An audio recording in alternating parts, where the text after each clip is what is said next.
Mbak, makan dong di sini satu. Capcay, udang sama nasi setengah aja deh. Oke. Warga familiar dong sama tempat ini, tempat makan yang ada kursi kayu panjangnya, terus menghadap langsung sama etalase dengan lauk pauk ataupun makanan yang super lengkap kayak gini. Apalagi pesannya juga teknologi udah canggih banget nih warga. Touchscreen alias layar sentuh kayak gini nih. Tempe tambah satu ya. Canggih gak tuh?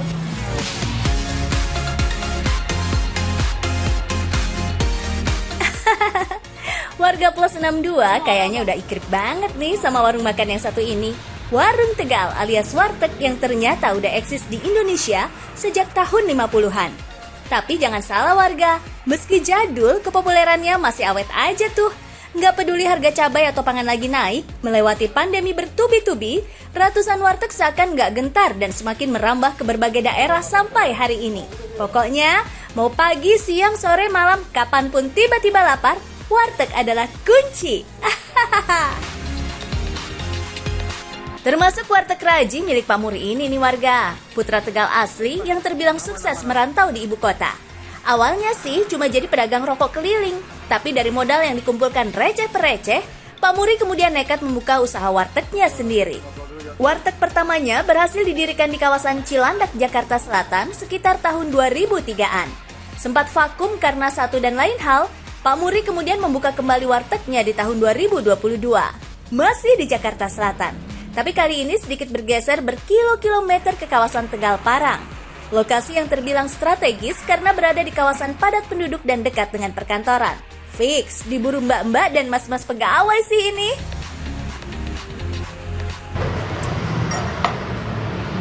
Tapi tau gak warga, untuk menyelamatkan para pegawai kantoran dari asam lambung yang kumat, ternyata ada effort yang panjang dari pengusaha warteg ini. Kira-kira sekonsisten apa sih usahanya?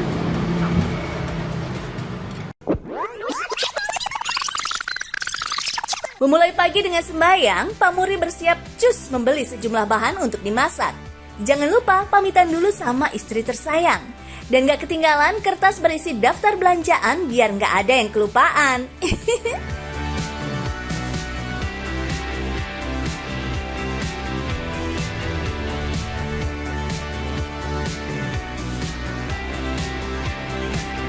Yes, kehektikan Pak Muri berawal dari sini nih warga, pasar tradisional. Jaraknya sekitar 6 km dari lokasi wartegnya. Usai memarkirkan motor, Pak Muri langsung sat-set muter keliling pasar mengambil pesanannya. Biasanya nih, pejuang subuh kayak Pak Muri ini udah punya langganan lapak tetap gitu warga. Jadi nggak perlu makan banyak waktu untuk pilih-pilih belanjaan. Dari lapak ikan asin, daging, bumbu, sampai lapak sayur, nggak kurang dari 1 jam, Pak Muri pun menyelesaikan aktivitas belanjanya. Warga tadi udah pada ngikutin kan, Pak Muri ini mondar-mandir dari satu lapak ke lapak lainnya selesai belanja ya Pak ya. Tapi checklist dulu boleh ya Pak ya. Ayam udah, ati usus, bumbu semua aman. Aman warga, sayuran juga udah. Jadi kalau misalnya udah ada di lapak sayur ini artinya belanjaannya Pak Muri udah beres ya Pak ya. Habis dari sini kita ke warung lagi. Balik lagi ke warung karena masih ada persiapan selanjutnya sebelum wartegnya buka. Mau diapain Pak? Ada apa aja?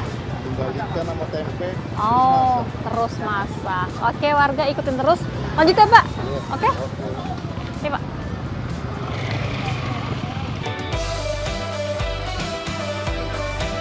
Oh iya, sekali belanja kayak gini nih, Pak Muri bisa menghabiskan biaya hingga 3 jutaan rupiah. Sudah termasuk sayur, daging-dagingan, sembako, dan bahan-bahan lainnya. Oke, belanjaan cek, angkut masuk ke dalam warteg.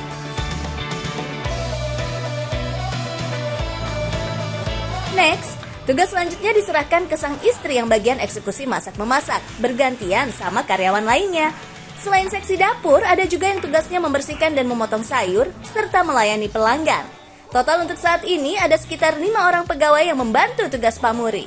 Nah, tugas Pak Muri cukup di sini dulu warga. Kalau nggak ada yang perlu dibantu, biasanya Pak Muri langsung cus tidur. Namanya juga pejuang subuh ya warga. Waktu tidurnya udah pasti beda kayak orang kebanyakan. Pak Muri sendiri biasa tidur dari jam 10 pagi sampai jam 2 siang. Habis itu lanjut kerja. Ya kalau pas saya kebagiannya malam sih. Jadi sore Saya nganter anak kerja, pulang tidur, jam 11 malam saya bangun, nemenin anak buah saya yang laki, terus jam 3 pasar. Tepat jam 10 pagi, seluruh menu sudah beres dimasak. Menu yang ada di warteg ini totalnya mencapai 60 jenis. Sudah termasuk sayur dan lauk pauk. Pokoknya 4 sehat 5 sempurna deh. Masak besar setidaknya dilakukan 2 kali, pukul 5 pagi dan 5 sore. Kalau lagi rame, bisa sampai 3 kali masak dalam sehari. Pelanggannya siapa lagi kalau bukan pegawai kantoran, warga sekitar, dan orang nyasar kelaparan. Hehehe. Kita ceki-ceki yuk, kira-kira sesering apa sih pegawai kantoran Jakarta makan warteg? Minggu bisa 5 kali kali ya. 5 kali, oke. Kenapa pilih warteg? Sebenarnya kalau nggak masak sih pasti milihnya warteg sih, biar lebih gampang, terus murah juga kan. Soalnya kan sekarang udah kerja WFO lagi, jadi emang nggak ada waktu kalau misalnya buat masak gitu. Karena memang harganya murah, terus menghemat juga Mbak, jadi ekonomis lah gitu. Pemilihan lokasi warteg emang ngaruh pada keberhasilan. Kalau kata anak sekolah zaman dulu sih, posisi menentukan prestasi. Pak Muri pun mengaku sulitnya mencari lokasi yang strategis biar usaha wartegnya nggak mati.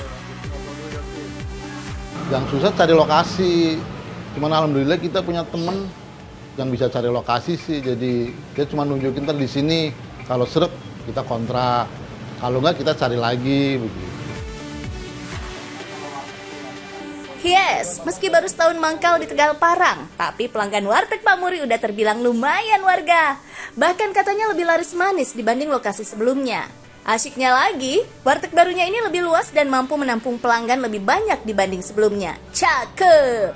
Nggak ketinggalan pelayanan terbaik yang diberikan Pak Muri dan karyawan biar pelanggannya pada balik lagi. Hihi. Ya pertama kita harus sopan ya, nomor satu sopan, bersih. Terus ya, kita harus enak sama pelanggan. Ya pelanggan maunya apa ya harus kita ikutin. Kalau kualitas makanan sih kita semama yang sisa ya kita kalau bisa dibuang dan dipakai lagi. Ya kalau model sayuran pasti asem. Nggak heran, dalam sehari warteg Raji Pak Muri ini bisa menghabiskan sekitar 50 kg beras dan lebih dari 250 porsi ludes diborong.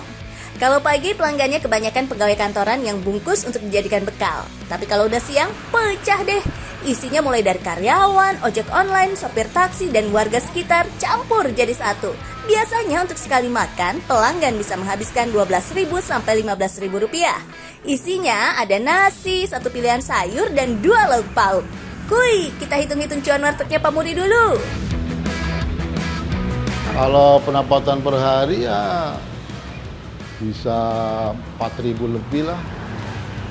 Kadang kalau itu kotor, kadang bisa 5 lebih.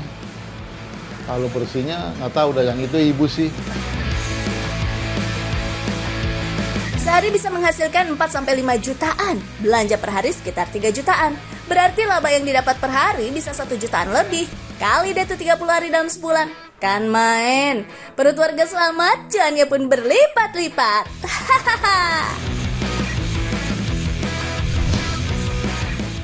Pernah nggak kita perhatikan pemirsa bahwa orang-orang yang merantau itu rata-rata hidupnya jauh lebih sukses dibandingkan orang-orang yang nggak merantau sama sekali.